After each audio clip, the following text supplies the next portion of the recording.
मेरे पति ने मुझसे कहा था कि मैं तुम्हें बच्चे का सुख नहीं दे सकता। मेरे पति नामर्द है, यह जानते हुए भी मैंने उनसे शादी कर ली। फिर शादी के 2 महीने बाद मेरी तबीयत खराब हुई और मैं चक्कर आकर गिर पड़ी। मेरे मना करने के बावजूद वह मुझे डॉक्टर के पास ले गई और डॉक्टर ने जो कहा उसे सुनकर हमारे होश उड़ गए। डॉक्टर ने कहा कि मैं प्रेग्नेंट हूँ। यह सुनने के बाद मेरे पति ने मेरे साथ मेरा नाम नीमा है और मेरी उम्र लगभग 35 से 36 साल हो चुकी थी, पर अभी तक मेरी शादी नहीं हुई थी क्योंकि मेरे माँ बाप बचपन में ही गुजर चुके थे और मेरे ऊपर मेरी 2 बहनों की जिम्मेदारी थी। छोटी मोटी नौकरी करके अपना और अपनी बहनों का पेट पाल रही थी। कुछ दिन बाद मैंने अपने दोनों बहनों की शादी करवा दी। अपनी दोनों बहनों की शादी के बाद अब मैं अपने घर में अकेले रह गई थी। माँ बाप का साया तो बहुत पहले ही छूट गया था और अब तो मेरी बहनें भी पराई हो चुकी थी। अकेलेपन की वजह से अब मुझे भी किसी के साथ की ज़रूरत थी। मुझे अपनी ज़िंदगी में ऐसे साथी की ज़रूरत महसूस होती जो मेरी तन्हाई को दूर कर मेरी ज़िंदगी को खुशियों से भर दे। मेरे घर में कोई था ही नहीं और मेरी उम्र ज़्यादा होने की वजह से मेरे लिए कोई रिश्ते भी नहीं आते। मेरे दिन कुछ यूं ही गुजर रहे थे। एक दिन हुआ यूं कि एक दिन मैं बाजार गई थी तो वहाँ पर मेरी पुरानी सहेली मिल गई। हम दोनों एक दूसरे से बहुत दिनों बाद मिले थे। उसकी शादी हो चुकी थी और उसके 2 बच्चे भी थे। अचानक उसने मेरी शादी के बारे में पूछा तो मैंने उसको सब कुछ बता दिया। बातों ही बातों में उसने मुझे बताया कि उसका भाई है जिसकी उम्र लगभग 40 साल के करीब हो गई है। उसकी शादी हुई थी पर उनकी पत्नी उनको इसलिए छोड़कर चली गई क्योंकि उसका भाई अपनी पत्नी को औलाद की खुशी नहीं दे सकता था। मेरी सहेली के घर में रुपये की कोई कमी नहीं थी, बस एक कमी थी उसके भाई में। अभी वह बातें कर ही रही थी कि मेरे मुंह से अचानक निकल गया कि तुम अपने भाई की शादी मुझसे करवा दो और मैं तुमसे वादा करती हूँ कि मैं कभी भी तुम्हारे भाई को छोड़कर नहीं जाऊंगी और ना ही उन्हें किसी बात के ताने दूंगी। मेरी बातें सुनकर मेरी दोस्त हैरान हो गई। उसने कहा, इतनी बड़ी सच्चाई जानते हुए भी कि मेरा भाई बाप नहीं बन सकता, तब भी तुम उससे शादी करने के लिए तैयार हो गए हो। मैंने उससे कहा, इस तरह अकेले जीने से अच्छा है कि तुम्हारे भाई का सहारा बन जाऊं और वो मेरा सहारा। आखिर कब तक अकेले रहूंगी। मेरा हाल तो ऐसा है कि अगर मैं मर भी जाऊं तो किसी को कानो कान खबर नहीं होगी। मेरी सहेली मेरा यह फैसला सुनकर बहुत खुश हुई क्योंकि उसके घर में भी औरत की ज़रूरत थी। उसकी माँ बहुत पहले गुजर चुकी थी और उसका एक भाई अपने बूढ़े बाप के साथ रहता था। उसने कहा, ठीक है, मैं यह बात अपने भाई से पूछकर बताऊंगी। वैसे तुम इस शादी को पक्का ही समझो क्योंकि मेरे भाई को तुम्हारे ही जैसे किसी साथी की ज़रूरत है। 2 दिन गुजरने के बाद मेरी सहेली मेरे घर आई और वह बहुत खुश थी। उसने कहा, भैया इस शादी के लिए तैयार है, पर उनकी एक शर्त है। मैंने घबराकर पूछा, क्या शर्त है? उसने कहा, बस यही, उसका भाई यह चाहता है कि दुनिया में उसके नामर्द होने की बात कभी पता न चले। मैंने कहा, बस इतनी सी बात?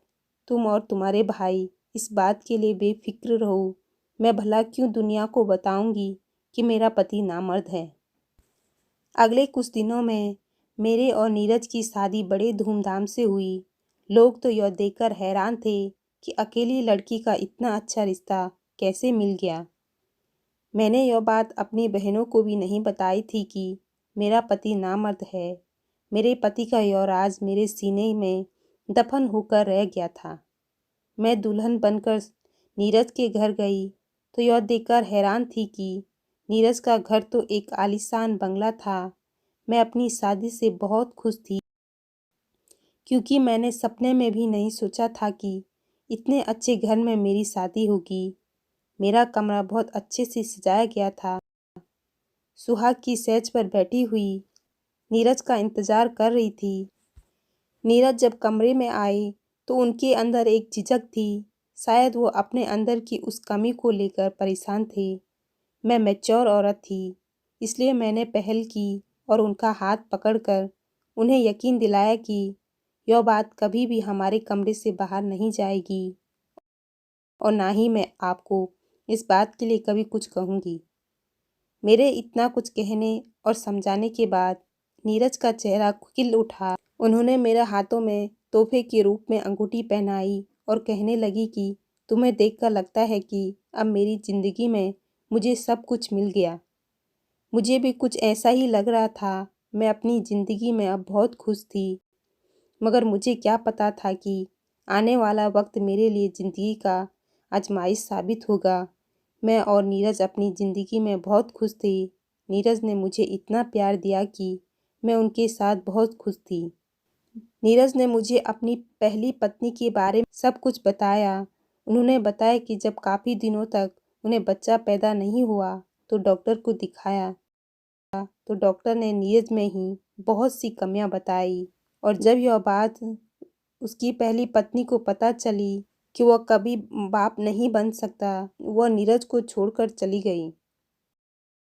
नीरज ने बताया कि दूसरी शादी के बारे में उन्होंने इसलिए नहीं सोचा कि दूसरी पत्नी भी अगर मुझे छोड़कर चली जाएगी तो यह सदमा बर्दाश्त नहीं होगा। लेकिन मैं सब कुछ जानते हुए उनसे शादी की ख्वाहिश का इजहार किया था, इसलिए उन्होंने मुझसे शादी कर ली। मेरे दिल में भी बच्चे की तमन्ना थी, पर मुझे यह बात बहुत अच्छे तरीके से पता थी कि मेरा पति औलाद नहीं दे सकता, इसलिए मैंने औलाद की ख्वाहिश को अंदर ही मार दिया था और नीरज को यकीन दिलाया कि मैं आपसे कभी बच्चे की ख्वाहिश नहीं रखूंगी। गुजरते दिन के साथ नीरज के घर में मैं अपनी जगह बना रही थी। मैं नीरज और उसके पिता की खूब सेवा करती। शाम के वक्त हम एक साथ बैठकर चाय पीते। नीरज को ऑफिस से आने में लेट हो जाता, इसलिए मुझे बोरियत महसूस होती, तो मैं अपने ससुर जी से बातें करती। उनका भी दिल बहल जाता और मेरा भी वक्त गुजर जाता। मेरी शादी को 2-3 महीने गुजर चुके थे, पर कुछ दिनों से मुझे महसूस हो रहा था कि मेरी तबीयत कुछ ठीक नहीं है।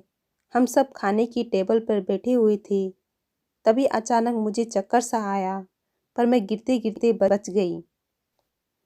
मेरी हालत देखकर नीरज ने मुझसे कहा कि तुम बहुत कमज़ोर हो गई हो, अपने खाने पीने का तो ख्याल रखती नहीं हो। ठीक है, खाना खाने के बाद हम तुम्हें डॉक्टर के पास लेकर चलेंगे, ताकि तुम्हें डॉक्टर कुछ ताकत की दवाइयाँ दे।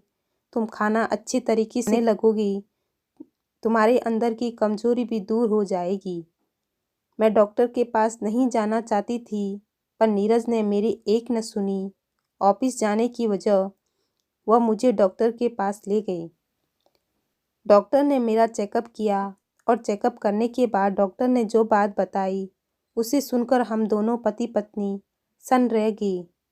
डॉक्टर ने खुश होकर यह खबर सुनाई थी, पर यह खबर सुनते ही दोनों के चेहरे की हवाइयाँ उड़ गई। मैं और नीरज बहुत ही अजीब नज़रों से एक दूसरे को देखने लगे, क्योंकि मुझे और नीरज को यह बात बहुत अच्छे तरीके से पता थी कि नीरज कभी बाप नहीं बन सकते, तो फिर यह बच्चा किसका? आखिर मैं प्रेग्नेंट कैसे हुई? डॉक्टर के हाथ से नीरज ने रिपोर्ट ली और बिना कुछ कहे बाजू से मुझे पकड़कर गाड़ी तक ले आए और इतनी तेज़ रफ्तार में गाड़ी चलाई कि मैं बेहोश सी हो गई। मुझे भी कुछ समझ नहीं आ रहा था कि आखिर क्या हो रहा है। हम दोनों घर पहुँचे तो मेरे ससुर जी हमारे इंतज़ार में बैठे हुए थे। हम दोनों को घर आता हुआ देख फिक्रमंदी से पूछने लगे कि बहू की तबीयत कैसी है, डॉक्टर ने क्या कहा। नीरज बहुत गुस्से में थे, गुस्से से उनका पारा हाई था। उन्होंने गुस्से से कहा कि आपकी बहू प्रेग्नेंट है, जबकि यह बात मैं बहुत अच्छे तरीके से जानता हूँ कि यह बच्चा मेरा नहीं है। नीरज की बातें सुनते ही मेरे ससुर जी हैरानी से कहने लगे, तुम यह कैसी बातें कर रहे हो? मैं हॉल में पड़े सोफे में ढल गई, क्योंकि मुझ में इससे ज़्यादा बर्दाश्त करने की हिम्मत नहीं थी। मैं बेकसूर थी, लेकिन मेरा पति मुझे बेइज्जत कर रहा था। नीरज की बात सुनकर मेरे ससुर जी गुस्से में कहने लगे, थोड़ा सोच समझकर बात किया करो, और इस तरह अपनी पत्नी पर इल्ज़ाम लगाने से पहले कुछ तो शर्म करो। अपने ससुर की बातें सुनकर मुझे थोड़ा हिम्मत मिली, और मैंने रोते हुए नीरज से कहा कि मैं नहीं जानती कि बच्चा मेरे पेट में कैसे आया, लेकिन मैं इतना ज़रूर जानती हूँ कि आपके सिवा मेरी ज़िंदगी में कोई नहीं है। नीरज ने गुस्से में कहा, तुम चुप रहो। आज मुझे समझ में आया कि आखिर तुमने शादी क्यों की। इसलिए की क्योंकि तुम्हें अच्छी तरीके से पता था कि मैं कभी बाप नहीं बन सकता था। इसलिए मैं तुम्हारी हर ज़रूरत को बर्दाश्त करता, लेकिन तुम गलत थी, क्योंकि मैं इतना बेवकूफ़ भी नहीं हूँ कि किसी और के बच्चे को अपना नाम दूँ। इससे बेहतर यही होगा कि तुम अभी और इसी वक्त अपना सामान उठाओ और यहाँ से चली जाओ। मेरे ससुर जी ने नीरज को समझाने की बहुत कोशिश की, पर नीरज गुस्से में पागल हो चुके थे। वह कुछ भी जानने और समझने को तैयार नहीं थे। उन्होंने गुस्से में मेरा हाथ पकड़ा और आधी रात को मुझे बाहर निकाल दिया। मैं रोते बिलखते अपने घर वापस आ गई। मेरा और नीरज का रिश्ता जहाँ से शुरू हुआ था, शायद वहीं पर ख़त्म होने वाला था। यह सब सोचते सोचते मेरी तबीयत बिगड़ रही थी, पर मुझे अभी भी नीरज की परवाह थी, क्योंकि मैं उनसे बहुत प्यार करती थी। मैं सारी रात रोते ही रही। रोते रोते न जाने कब मेरी आंख लग गई, मुझे पता ही नहीं चला। मेरी आंख तब खुली जब दरवाजे पे दस्तक हुई। मैंने दरवाज़ा खोला तो सामने मेरी ननद खड़ी थी। मैं उसके गले लग गई। मैं रोते रोते कह रही थी कि मैं बेकसूर हूँ, मुझे नहीं पता यह बच्चा मेरे पेट में कैसे आया। मेरी सहेली, जो कि मेरी ननद थी, वह मुझे समझाते हुए कहने लगी, तुम चिंता मत करो, सब कुछ ठीक हो जाएगा। मेरी सहेली मुझे समझा बुझा कर चली गई। मुझे अपनी सहेली की बात पर बिल्कुल भी यकीन नहीं था। आखिर यह सब कैसे ठीक कर सकती है। बहुत कुछ सोचने समझने के बाद मेरे दिमाग में यह बात आई कि कहीं मेरे ससुर ने मेरे साथ कुछ गलत तो नहीं किया, क्योंकि शादी के बाद मेरी ज़िंदगी में नीरज के अलावा अगर कोई मर्द था तो मेरे ससुर जी। पूरे दिन रात वहीं मेरे साथ रहते। नीरज तो ऑफिस से घर आने में कभी कभी 12 बजा देते। रात का खाना खाने के बाद मैं अपने कमरे में सोने चली जाती। मेरे ससुर जी कहीं मेरे साथ, ऐसा सोचते सोचते मेरे रोंगटे खड़े हो जाते। उनका मेरे ऊपर प्यार जताना, हद से ज़्यादा ख्याल रखना आज मुझे खटक रहा था। इसी सोच विचार के साथ किसी तरह मैंने एक हफ्ता गुजार दिया, और हर गुजरते दिन में भगवान से बस यही दुआ करती थी, भगवान मुझे बेकसूर साबित कर दो और अपने पति के साथ दोबारा अपनी ज़िंदगी शुरू कर सकूं। मेरी दोनों बहन, जिनको मेरी जरा सी भी परवाह नहीं थी, मेरी दोनों बहनें अपनी ज़िंदगी में ऐसे मग्न थी कि उन्हें मेरी जरा भी परवाह नहीं थी, जबकि मैंने उन्हें माँ बाप की तरह पाला था। एक हफ्ते के बाद मेरी ननद मेरे पति नीरज के साथ मुझे लेने के लिए मेरे घर आती है। दरवाजे पर उन्हें देखकर मैं हैरान हो गई। मुझे कुछ समझ नहीं आ रहा था कि आखिर नीरज मुझे लेने कैसे आ गए, लेकिन मेरे लिए तो बस इतना ही काफ़ी था कि मुझे नीरज की ज़िंदगी में शामिल होने का मौका मिल रहा था। मैं बिना कुछ पूछे उन दोनों के साथ गाड़ी में जाकर बैठ गई। जब हम सब लोग घर पहुँचे तो मैंने देखा घर को बहुत अच्छे तरीके से सजाया गया था, और मेरे ससुर जी ने बहुत ही खुशी मन से मेरा स्वागत किया। यह सब देखकर मैं हैरान थी कि आखिर यह सब क्या हो रहा है।